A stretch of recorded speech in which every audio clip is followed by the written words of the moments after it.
प्रणाम मित्रों। आज मैं आपको एक छोटी सी कथा सुनाऊंगा, वो भी किस्मत के बारे में। अक्सर किस्मत और कर्म दोनों की लड़ाई होती है। हर व्यक्ति कर्म को ही महान समझता है और किस्मत को तुच्छ समझता है।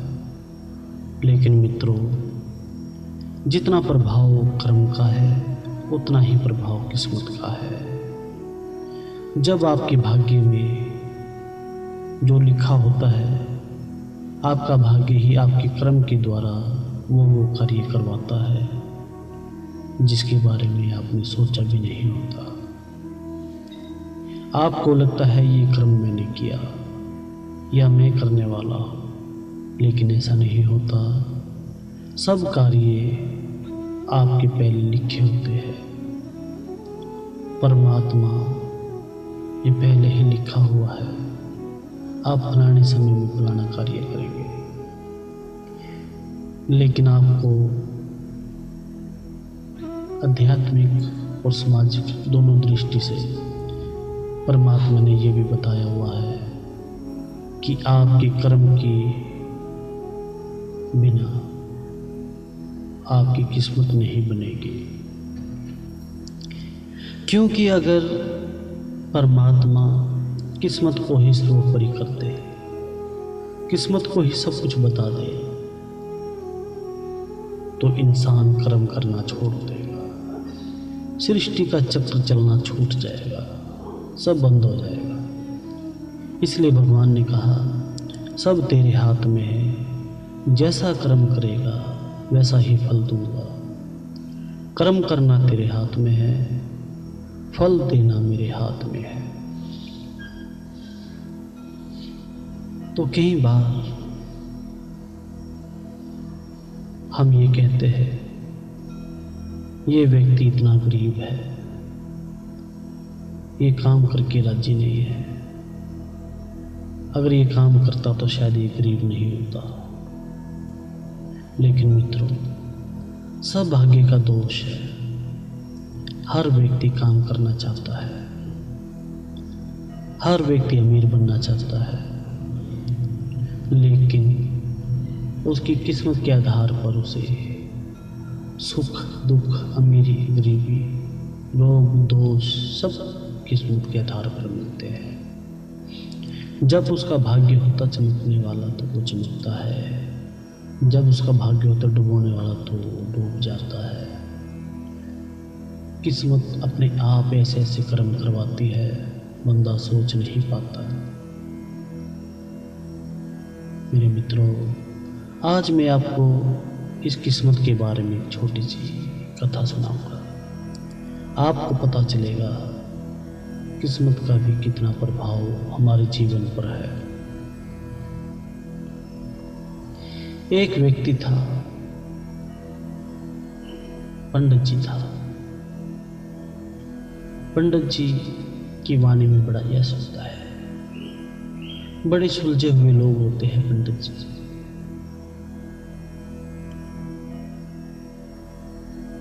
अक्सर पहले जो पंडित जी होते थे बड़े दरिद्र होते थे, बहुत गरीब होते थे, क्योंकि पहले कोई उन्हें कुछ देकर राजी नहीं था। वे कथा करते थे, परमात्मा की कहानी कथा करते थे, लेकिन कोई कुछ देकर राजी नहीं था। इसलिए वो गरीबी बहुत ज़्यादा भोगते थे।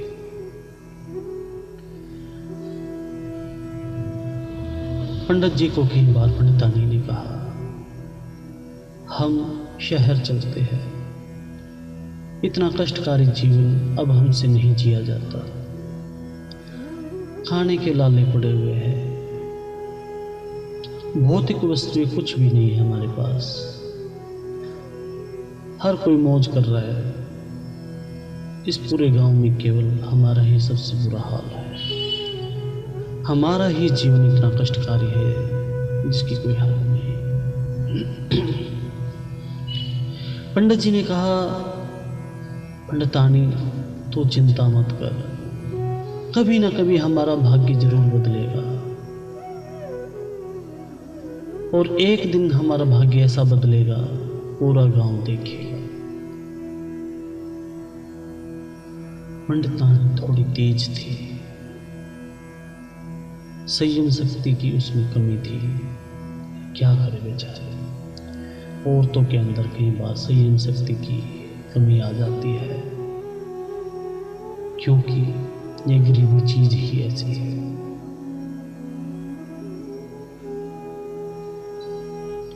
एक दिन पंडित जी खेत में लैट्रिन करने गए हुए थे, शौच करने गए हुए थे। तो शौच करते हुए जिस वो लैट्रिन कर रहे थे, तो पुराने समय में आपने देखा होगा, जब व्यक्ति लैट्रिन करता था तो उसे लकड़ी की डंडी से, कोई पतली सी लकड़ी की डंडी, तिल्ली वगैरह लेकर मिट्टी को कुरेदने में बड़ा आनंद आता था। तो पास में एक लकड़ पड़ी हुई थी, पतली सी लिकड़ा पड़ा हुआ था। तो पंडित जी ने वो लिकड़ा लिया, वो मिट्टी को कुरेदने लगा। कुरेदते कुरेदते उसे कुछ चमका, उसे लगा कि शायद कुछ है, तो उसने फिर वो मिट्टी हाथ से हटाई। हाथ से हटाने के बाद में उसे दिखाई दिया एक मटका ढक्कन से ढका हुआ था। जैसे ही वो मटका उसका ढक्कन हटाया तो उसमें अशर्फियां भरी हुई थी, सोने की मोहरें भरी हुई थी उसके अंदर।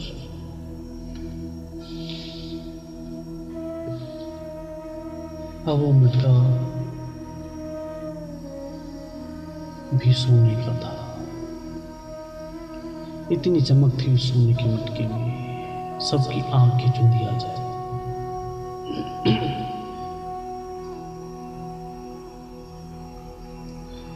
पंडित जी ने फटाफट उसका ढक्कन लगाया, ढक्कन लगा के वहीं पे मिट्टी फिर वापस वहीं डाल दिया। डालने के बाद में वहां पर एक निशान बनाया। निशान बनाकर पंडित जी ने सोचा,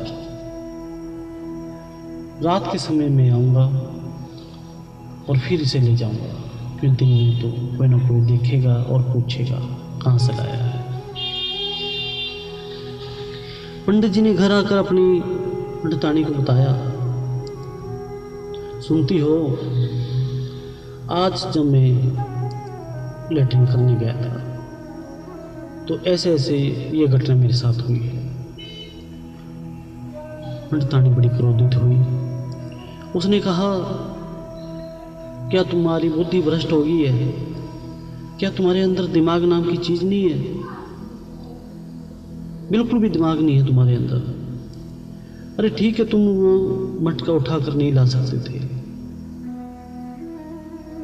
कम से कम 1-2 मुट्ठी भरकर तो ले आते। पंडित जी ने कहा, 1-2 मुट्ठी ही क्या, अगर हमारे भाग्य में है तो पूरा मटका ही हमें मिलेगा, अगर हमारे भाग्य में नहीं है तो हमें कुछ नहीं मिलेगा।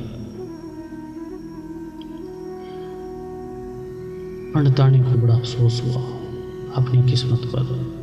हाथ आया हुआ धन भी निकल गया। ये बात हो रही थी पंडित के घर के बाहर। कुछ चोर ये सारी बातें सुन रहे थे। चोरों ने सुना, चोर बड़े गदगद हुए। उन्होंने कहा, बहुत दिन हो गए चोरी करते हुए, छोटी मोटी चोरियां हम करते हैं। अगर ये बात सत्य हुई, वो मटका अगर हमारे हाथ लग गया तो तो हमारा तो भाग्य ही खुल जाएगा। चोर उसी स्थान पर गए, वहां जाकर उन्होंने देखा भी वो निशान बना हुआ है। उस निशान से वो मिट्टी हटाई। मिट्टी हटाकर जैसे ही उस मटके का ढक्कन हटाया, सोने की मोहरें जैसे चमकी। तो उन्हें ये प्रतीत हुआ कि जैसे उसके अंदर भीड़, आपने देखो ना भीड़ होती है पीले रंग की, ऐसी भीड़ थी।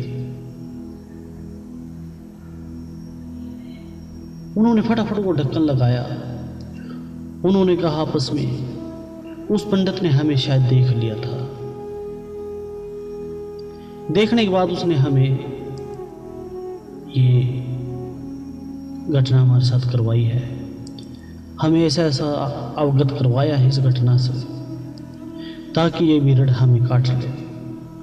लेकिन हम छोड़ेंगे नहीं उस पंडित को। ये मटका ले जाकर उसके घर पर गिरेंगे, सारे भीड़ उसे काट लेगी। फिर वो तड़पेगा, फिर उसे एहसास होगा हमसे पंगा लेने का मतलब, हमसे पंगा कैसे लिया जाता है। चोर गए, मटका उठाया, चोर लेके चले गए मटका। पंडित की छत पर चढ़ के, पंडित की छत कच्ची थी, उस छत को उन्होंने थोड़ा सुराख किया, उसमें एक मोगला कर दिया और उस मटके को उल्टा करके दौड़ पड़े। ऐसे दौड़े, कोई पीछे से आवाज भी मारे ताकि वापस सुनाई ना दे, क्योंकि जब भीड़ पंडित को काटेगी तो शोर तो मचाएगा। उस शोर को सुनकर गांव वाले ना आ जाए, इसलिए भाज लो। तो ये चोर उल्टा मुंह करके बर्तन का भाज गए। ऊपर से असरफियां गिर रही थी, मोहरें गिर रही थी, छन छन छन छन छन छन छन छन छन छन। पंडित जी ने कहा, देख पंडितानी, जो भाग्य में होता है वो मिलता जरूर है।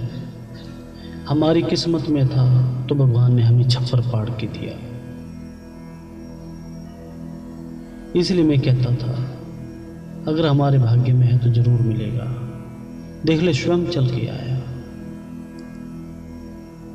हमें कर्म नहीं करना पड़ा। कर्म भी भगवान ने करवाया है दूसरे से हमारे लिए। इसलिए दोस्तों, जब आपका भाग्य आपको चमकाता है तो आपसे ऐसे ऐसे कर्म करवाता है आप जिसकी कल्पना नहीं कर सकते। आपने देखा होगा, एक ही जगह पर दो गोलगप्पे वालों की रेडी खड़ी है।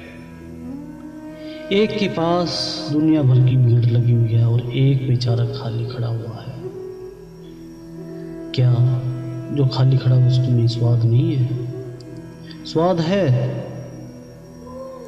लेकिन किस्मत तो नहीं है। एक करियाने वाले की दुकान पे दुनिया भर की भीड़ है और उसके साथ में दूसरा करियाने वाला वो खाली बैठा है। क्या उसके सामान में क्वालिटी नहीं है? क्या वो महंगा दे रहे हैं? लेकिन क्या करे, किस्मत कहाँ से लाए? कर्म तो हर कोई करता है मित्रों। एक बाऊ की कुर्सी पर बैठकर लाखों रुपए रोज कमा रहा है और एक व्यक्ति मजदूरी कर रहा है, पूरे दिन में 300-350 रुपये कमाता है। जो व्यक्ति कुर्सी पर बैठा है वो केवल दिमाग की मेहनत करता है और जो 300-350 रुपये कमा रहा है वो शारीरिक मेहनत करता है। सिर्फ अंतर क्या है? केवल किस्मत का। उसकी किस्मत अलग है और उसकी अलग है। इसलिए मित्रों, जीवन में कर्म करिए। कर्म करना जरूरी है। कर्म के बिना सब कुछ अधूरा है, लेकिन उस कर्म को परमात्मा के चरणों में अर्पित करते जाइए, क्योंकि परमात्मा के चरणों में अर्पित किया हुआ कर्म आपके कर्म को सुंदर बनाएगा, उज्जवल बनाएगा। आपके कर्म में एक ऐसी सुगंध आएगी जिससे कि किस्मत को भी मजबूर होना पड़ेगा आपके ऊपर बरसने के लिए। आपके ऊपर मोती बरसा देगी किस्मत। इसलिए मित्रों, अपना कर्म कीजिए और भगवान पर विश्वास रखिए। आपका भाग्य जरूर बदलेगा, आज नहीं तो कल, कल नहीं तो परसों। आपने मेरी वाणी को सुना, आज मैं अपनी वाणी को यही विश्राम दूंगा। जय श्री राम मित्रों।